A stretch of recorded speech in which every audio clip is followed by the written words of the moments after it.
Assalamualaikum warahmatullahi wabarakatuh. Pepatah mengatakan tak kenal maka tak sayang. Jadi perkenalkan, saya Nurul Maryani asal kelas 1 CPGSD dengan NIM 2206 11101. Di video ini, saya akan mempresentasikan seputar seni tari Muang Sangkal untuk menyelesaikan tugas mata kuliah IPS dasar yang diampu oleh Bapak Haji Priyono Tri Febrianto, Esos MSI tentang warisan budaya tak benda atau yang disingkat dengan WBTB. Selamat menonton. Mengenal sosok pencipta tari Muang Sangkal. Sebenarnya siapa sih pencipta tari Muang Sangkal itu? Apa Tulus atau Tiara Andini? Tidak. Jadi pencipta tari Muang Sangkal ini adalah seorang pria kelahiran Sumeneb, Madura pada tahun 1945, tepatnya tanggal 10 Oktober silam, yakni Bapak Taufikur Rahman. Beliau merupakan anak kelima dari 9 bersaudara. Ayahnya bernama G. Atmowijoyo serta ibunya R.A. Rumlah. Beliau pernah mengenyam pendidikan di Akademi Administrasi Negara dan di PLT Bagong Kusudiarjo. Perlu diketahui, Bapak Taufikur Rahman ini merupakan koreografer yang masih berdarah Keraton Sumeneb yang berasal dari ibunya. Beliau juga memiliki banyak piagam penghargaan yang pernah diraihnya semasa muda. Sejarah tari Muang Sangkal. Pada awalnya, tari Muang Sangkal ini berasal dari tari tayub yang gerakannya tidak baku. Dan karena seiring berjalannya waktu ada perubahan dalam gerakan tari tayub, maka tari tayub ini sudah tidak ditarikan lagi saat acara-acara adat keraton, juga saat penyambutan para tamu-tamu penting.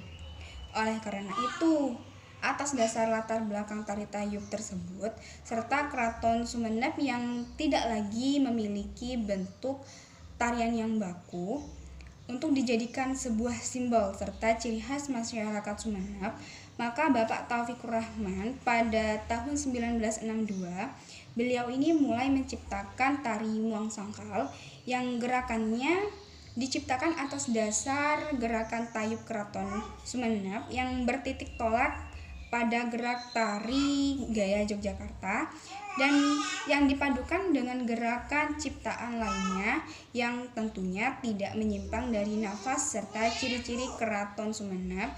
Dengan begitu, terciptalah gerakan tari Muang Sangkal yang sangat lembut gemulai, halus, serta tidak terlalu dinamis, tetapi tetap mempunyai tekanan yang sangat luruh. Lalu pada tahun 1975, atas perintah Bupati Sumeneb untuk mengutus Bapak Taufikur Rahman, sang pencipta tari Muang Sangkal menampilkan tarian ini untuk menerima tamu-tamu penting dan untuk menolak segala bahaya yang akan terjadi. Saat itulah tarian ini diperkenalkan pertama kali, yang ditampilkan oleh gadis-gadis remaja yang jumlahnya ganjil, yang artinya menggambarkan kalau mereka ini yang akan memanjatkan doa dan memohon harapan agar terhindar dari segala bencana atau setidak-tidaknya dapat mengurangi bencana yang akan terjadi. Perlu kalian ketahui, nama Muang Sangkal berasal dari bahasa Madura, khususnya Kabupaten Sumeneb, yang artinya muang yaitu membuang dan sangkal berarti bahaya. Jadi dapat disimpulkan kalau Muang Sangkal berarti tarian yang membuang bahaya. Lucunya, saat menciptakan beberapa gerakan tari, beliau ini, Bapak Taufikur Rahman, melakukan ritual puasa yang tujuannya untuk meminta restu sang kuasa dalam penciptaannya itu. Fungsi tari Muang Sangkal. Seperti yang sudah disebut sebelum-sebelumnya di poin sejarah tari Muang Sangkal tadi, kalau tari Muang Sangkal ini diciptakan untuk menjadi simbol adat dari Keraton Sumeneb. Jadi fungsi utama tari Muang Sangkal ini sebagai tari upacara, yakni tolak balak. Selain itu juga tari ini juga ditampilkan untuk bahan tontonan, yakni biasanya untuk penyambutan para tamu-tamu penting. Waktu itu hal ini terjadi saat Jokowi berkunjung ke Sumeneb. Bentuk penyajian tari Muang Sangkal. Biasanya tari muang sangkal ditarikan oleh gadis-gadis remaja yang jumlahnya ganjil. Hal ini menurut Kak Halimatus Sa'diyah sebagai narasumber kedua kami, kelompok kami, saat itu sebagai simbol pilar-pilar Masjid Agung Sumeneb yang jumlahnya ganjil. Di samping ini terdapat gambar seorang gadis yang sedang menarikan tarian muang sangkal. Saya juga mencantumkan nama-nama properti yang digunakan si penari. Jika kurang jelas, di akhir video akan saya kembali tampilkan yang lebih rinci. Musik yang digunakan tari muang sangkal ada dua. Yang pertama ada musik khusus yang diciptakan langsung oleh sang pencipta, Bapak Taufikur Rahman sendiri. Yang kedua ada musik yang sedikit ada perubahan, biasanya kita mendengarnya di YouTube atau acara-acara biasa. Kedua musik tersebut tidak bisa dijadikan satu, tetapi harus menggunakan salah satu. Biasanya nanti sebelum tarian dipentaskan akan ada perundingan terlebih dahulu untuk memilih musik mana yang akan digunakan ketika penampilan tarian muang sangkal tersebut dipentaskan, seperti itu.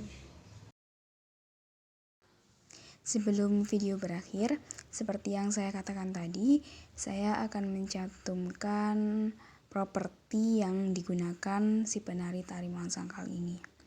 Bisa dilihat kalau ada beberapa busana yang ada namanya tersendiri, juga ada properti yang digunakan seperti perhiasan. WBTB tari muang sangkal dengan WBTB musik tongtong, walaupun keduanya memiliki tujuan yang sama, yakni menolak bahaya yang akan datang, tetapi keduanya tidak bisa disatukan. Selain karena tari muang sangkal yang memiliki sifat sakral dan musik tongtong yang memiliki sifat sebaliknya, yakni tidak sakral. Alasan lainnya karena musik tongtong juga memiliki tariannya tersendiri. Selain itu, sekilas info kalau musik tongtong lebih dulu diciptakan dibanding dengan tari muang sangkal dengan tokoh pencipta yang berbeda pula. Keunikan lainnya terdapat pada busana juga properti yang digunakan oleh si penari tari muang sangkal yang memiliki filosofi tersendiri. Misalnya di rapek yang warnanya merah yang dipadukan dengan warna kuning. Rapek yang berwarna merah melambangkan warna kulit orang-orang Belanda, sedangkan yang berwarna kuning melambangkan warna kulit orang pribumi. Maka dari itu, makna dari properti rapek di sini artinya orang-orang pribumi zaman dahulu yang dijajah oleh orang-orang Belanda. Sekian yang dapat saya sampaikan. Jika mungkin ada salah kata serta pengucapan, saya mohon maaf yang sebesar-besarnya. Mungkin ada saran atau kritikan dapat kalian sampaikan di kolom komentar. Saya akhiri, wassalamualaikum warahmatullahi wabarakatuh.